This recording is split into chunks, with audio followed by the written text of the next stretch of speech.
देखिए मैंने कल जब मैं प्रधानमंत्री जी को मिला तो पुणे की जो हमारी शिवाजीनगर टू हिंजवड़ी ये जो मेट्रो है ये अब करीब कंप्लीट हुई है और उसका एक पार्ट हम लोग ओपन कर सकते हैं, मेजर पोर्शन ओपन कर सकते हैं। उसका टेस्टिंग चल रहा है और टेस्टिंग के बाद उसका ओपनिंग करना है, इसलिए मैंने एडवांस में प्रधानमंत्री जी को उसका निमंत्रण दिया है। आई एम वेरी होपफुल कि प्रधानमंत्री जी आएंगे।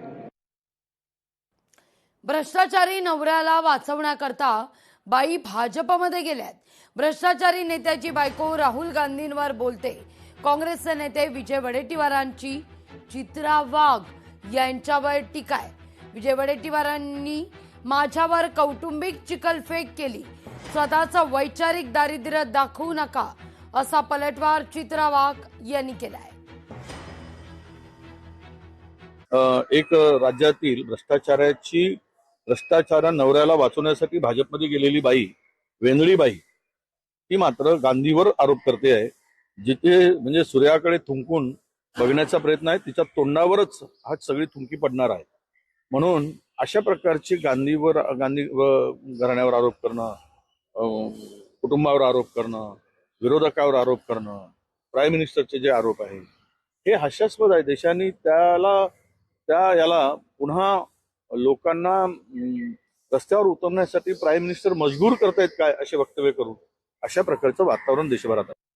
मला वेडी आणि वेंधळी म्हणणारे तुम्ही स्वतः किती वैचारिक दृष्ट्या कंगाल आहात हे तुमच्या नीच भाषेवरनं महाराष्ट्राला दिसलंय।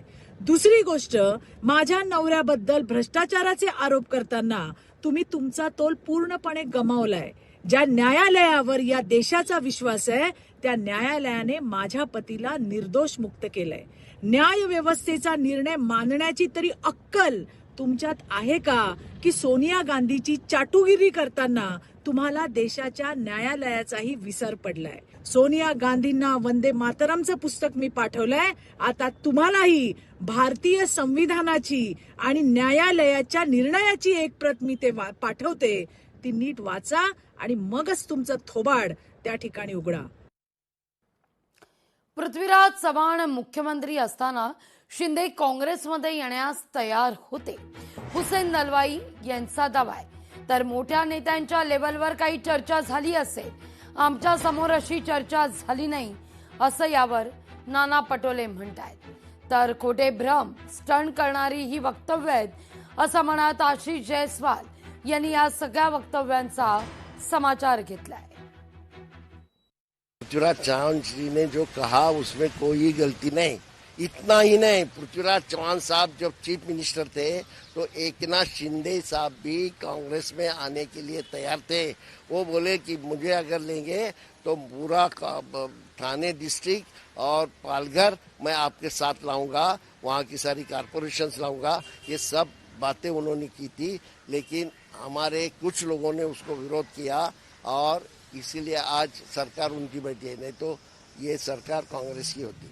मला असं वाटतं की हुसेन दलवाई असतील किंवा पृथ्वीराज चव्हाण साहेब असतील, या सगळ्यांनी जे काही वक्तव्य आता 2 दिवसात केलेलं आहे, कारण की हे मोठे नेते आहेत, यांच्या लेवलवर काही चर्चा झाली असेल तर त्यांना माहिती असेल। त्याच्यामुळे आमच्या लेवलवर अशी कुठली चर्चा झालेली नाही। त्याच्यामुळे मला असं वाटतं की ज्याची आमच्यासमोर कुठली चर्चा झाली नाही त्याच्यावरचं वक्तव्य आम्ही करावं असं मला वाटतं। प्रत्येक माणूस आपला अस्तित्व मी आहे वा राजकारणात आणि पॉलिटिक्समध्ये जिवंत आहे हे दाखवण्यासाठी अशा पद्धतीनं खोटा भ्रम पसरवणारा आणि स्टंट करणारं वक्तव्य अनेक लोक समाजामध्ये करत असतात आणि हा त्याच्यातलाच एक प्रकार आहे।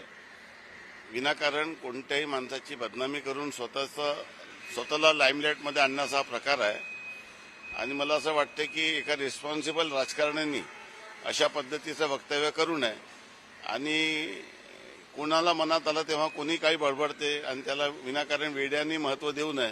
उलट अशा माणसाचा हासा करायला पाहिजे की इतके दिवस तुम्ही गुपचाप का बसले होता। लोकशाही मराठी ऐका, पहा, जागरूक रहा।